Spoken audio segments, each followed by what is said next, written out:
اعوذ باللہ من الشیطان الرجیم بسم اللہ الرحمن الرحیم رب اشرح لی صدری ویسر لی امری واحلل عقدۃ من لسانی یفقہوا قولی اللہم صل علی محمد وآل محمد وعجل فرج آل محمد۔ میرے سامعین محترم، ناظرین گرامی،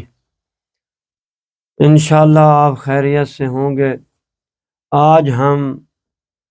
تفسیر روائی کی جو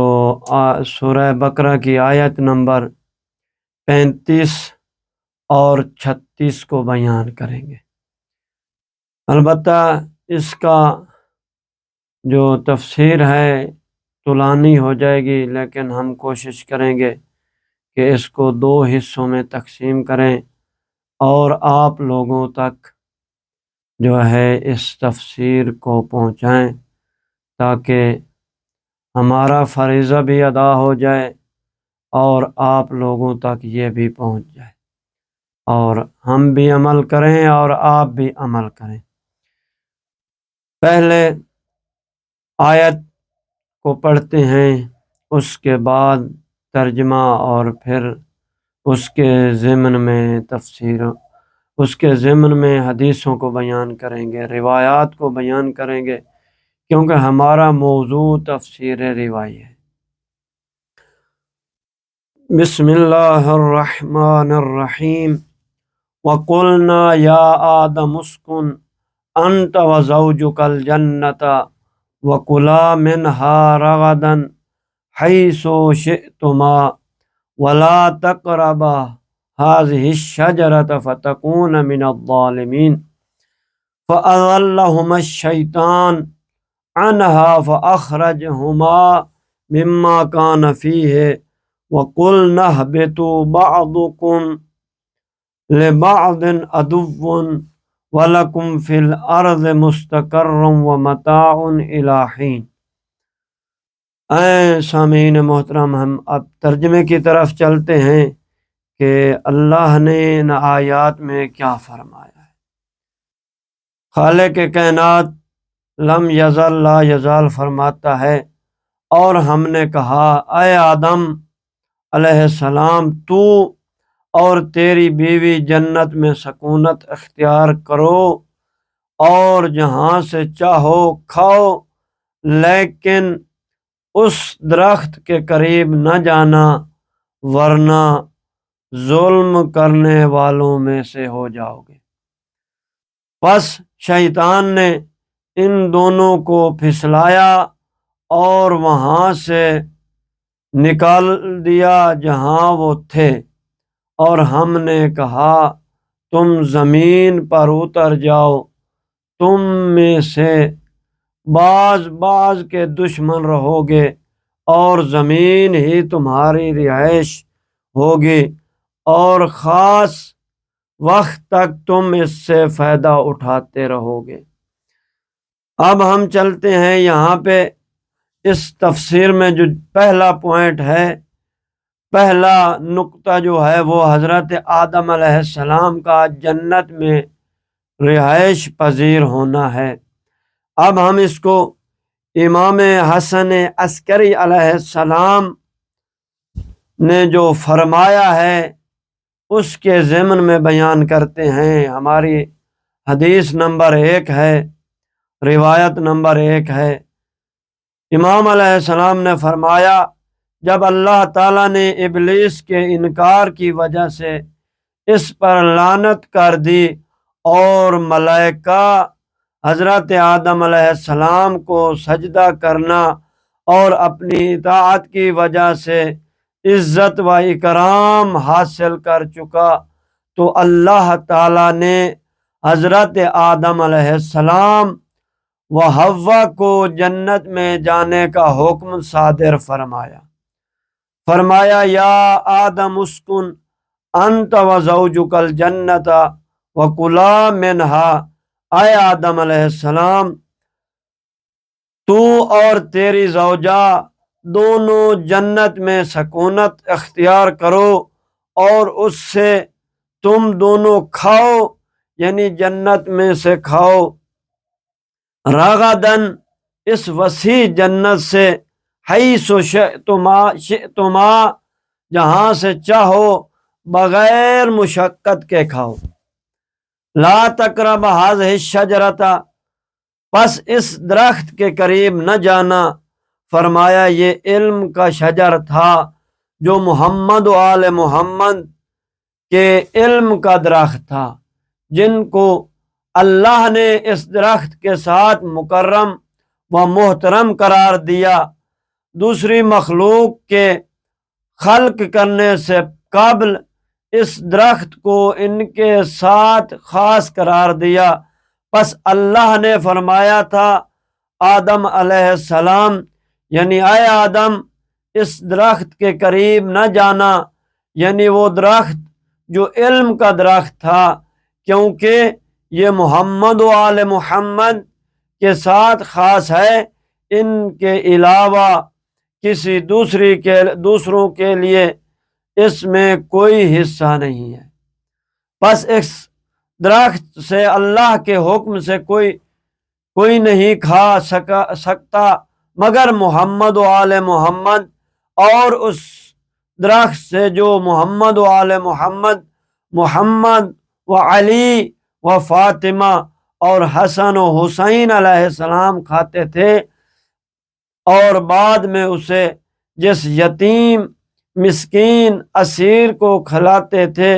وہ اس کے بعد کبھی بھوک، پیاس، تھکاوٹ، درد محسوس نہیں کرتا تھا۔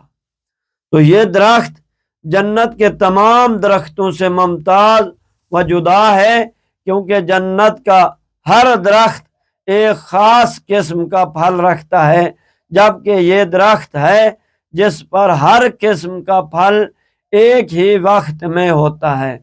اس کے پھلوں میں گندم، انگور، انجیر اور دوسرے مختلف قسم کے پھل اور مختلف ذائقوں والے، اسی وجہ سے اس میں اختلاف پایا گیا ہے۔ بعض ذکر کرنے والوں نے ذکر کیا ہے کہ وہ گندم تھی، بعض دوسروں نے کہا ہے کہ وہ انگور کا درخت، بعض نے کہا کہ وہ انجیر کا درخت ہے، بعض نے کہا کہ یہ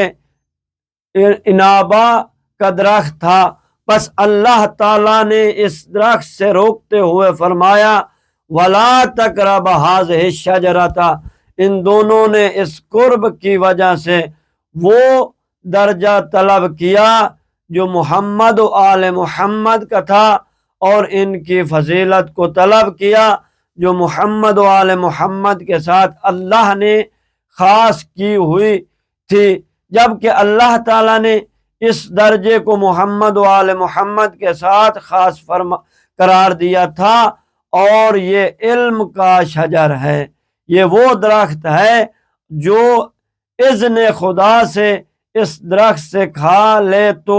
اس کو بغیر تعلیم حاصل کیے اولین و آخرین کا علم الہام ہو جاتا ہے، اور جو اذن خدا کے بغیر اس درخت سے کھا لے گا وہ نامراد ہو جائے گا اور اپنی مراد و طلب سے بہت دور چلا جائے گا، اور اس نے اپنے رب کی نافرمانی کی ہے۔ فتکون من الظالمین، پس آدم علیہ السلام اور حوا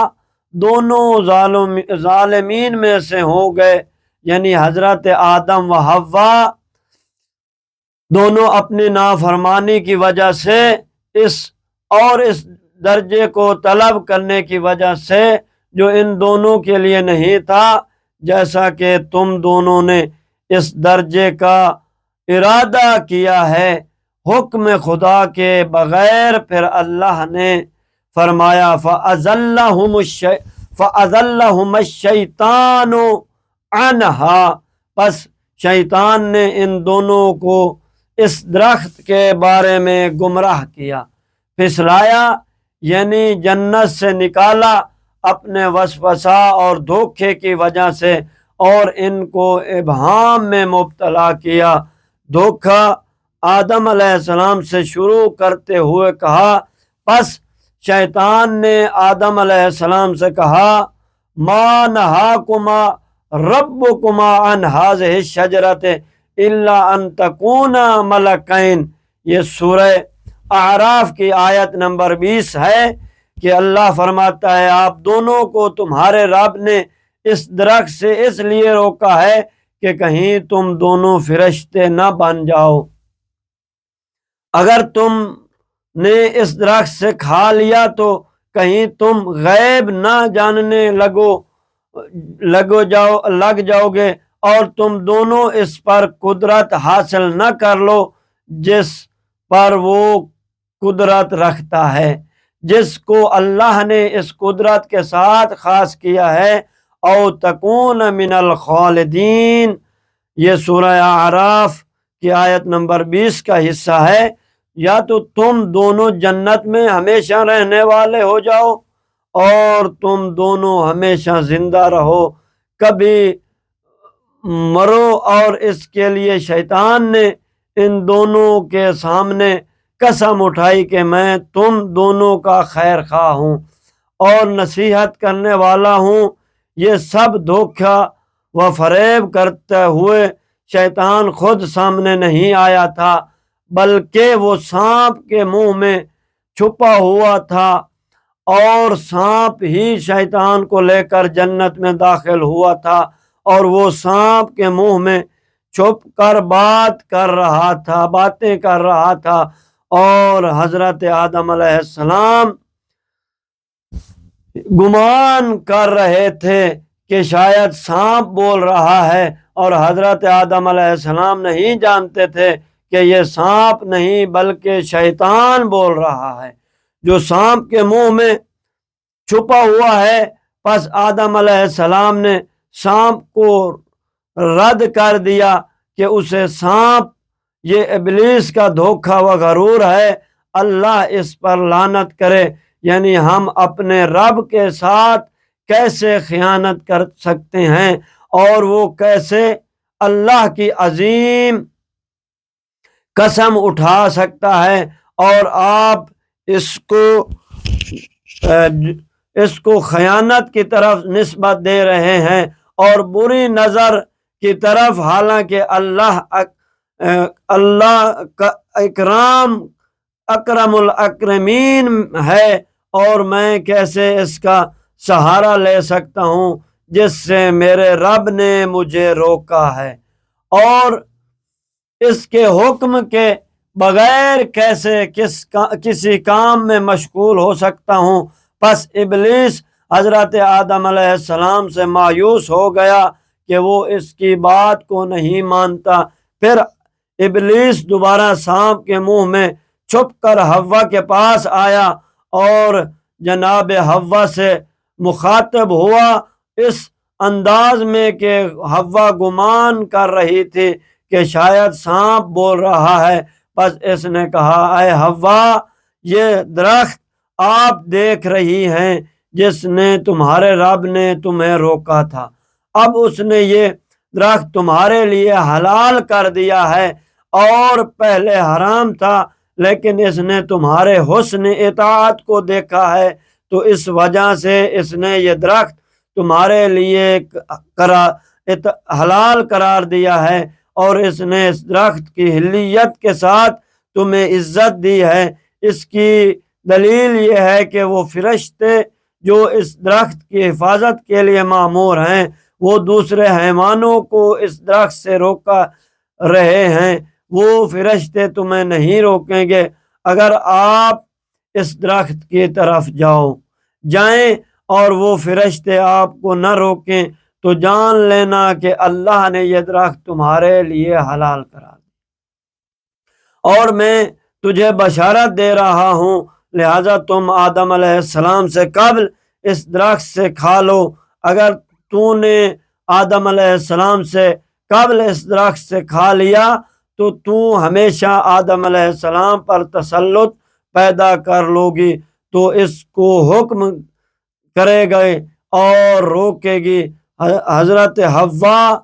علیہ السلام نے جواب دیا کہ میں اس کا تجربہ کرتی ہوں۔ پس حوا اس درخت کے قریب جانے لگی تو محافظ فرشتے نے اس کو روکنے کا ارادہ کیا تو اللہ تعالیٰ کی طرف سے ان پر وحی ہوئی کہ تم نے فقط ان کو روکنا ہے جس کے پاس عقل و شعور نہیں ہے، ان کو روکو، ان کو زاجر کرو، لیکن وہ مخلوق جس کو میں قدرت والا اور مختار قرار دیا ہے، پس تم اس کو اس کی عقل کے سپرد کر دو، وہی عقل میں نے اس پر حجت قرار دی ہے۔ پس اگر وہ چاہے تو میری اطاعت کر کے ثواب کا حقدار بن سکتی ہے، اور اگر وہ نافرمانی کرے اور میرے امر کی مخالفت کرے تو وہ میرے عذاب کے حقدار ہوگی۔ پس فرشتوں نے حوا کو چھوڑ دیا اور نہ روکا، اس کے سامنے نہ آئے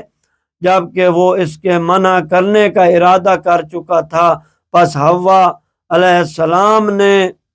گمان کر لیا کہ اللہ نے ان فرشتوں کو روکا ہے، لہذا یہ درخت ہمارے لیے حلال ہو گیا ہے جبکہ وہ حرام تھا، اب حلال ہو گیا ہے۔ پس حوا نے کہا کہ سانپ سچ کہہ رہا تھا اور یہ گمان کر رہی تھی کہ اس سے خطاب کرنا والا سانپ ہے۔ پس حوا نے اس درخت سے کھا لیا اور اس نے اپنے اندر کوئی چیز محسوس نہ کی۔ پھر اس نے آدم علیہ السلام سے کہا، اے آدم، کیا آپ جانتے ہیں کہ وہ درخت جو ہمارے لیے حرام تھا وہ حلال ہو گیا ہے اور میں نے اس سے کھا لیا ہے؟ اس درخت کے محافظ ملائکہ نے نہیں روکا اور میں نے اس کی کسی چیز کا انکار نہیں کیا، اسی وجہ سے آدم علیہ السلام دھوکہ کھا گیا اور غلطی کر بیٹھا اور اس نے اس درخت سے کھا لیا، اور پھر ان سے وہ کچھ ہوا جس کے بارے میں اللہ اپنی کتاب میں فرما رہا ہے۔ پس شیطان نے ان دونوں کو پھسلایا اپنے وسوسے و غرور کی وجہ سے، اور اس نے ان دونوں کو دھوکہ دیا اس جنت میں کہ جس میں وہ تھے۔ پس ہم نے کہا، اے آدم، اے حوا، اے سانپ، اے ابلیس، تم سب زمین پر اتر جاؤ کہ تم میں سے بعض کے دشمن رہیں گے۔ آدم علیہ السلام و حوا اور ان کی اولاد سانپ اور ابلیس کے دشمن ہیں، اور ابلیس اور سانپ ان دونوں کی اولاد آدم و حوا علیہ السلام کے اولاد کے دشمن ہیں، اور تمہارے لیے زمین ہی ٹھکانہ ہے اور ایک خاص زمانے تک ہے، متاع ہے، یعنی موت تک تمہاری رہائش گاہ اور منفعت کی جگہ یہ زمین ہی ہے۔ تو یہ وہ حضرت آدم علیہ السلام کے نکلنے کا سبب تھا جو شیطان ملعون نے ان کو دھوکہ دیا۔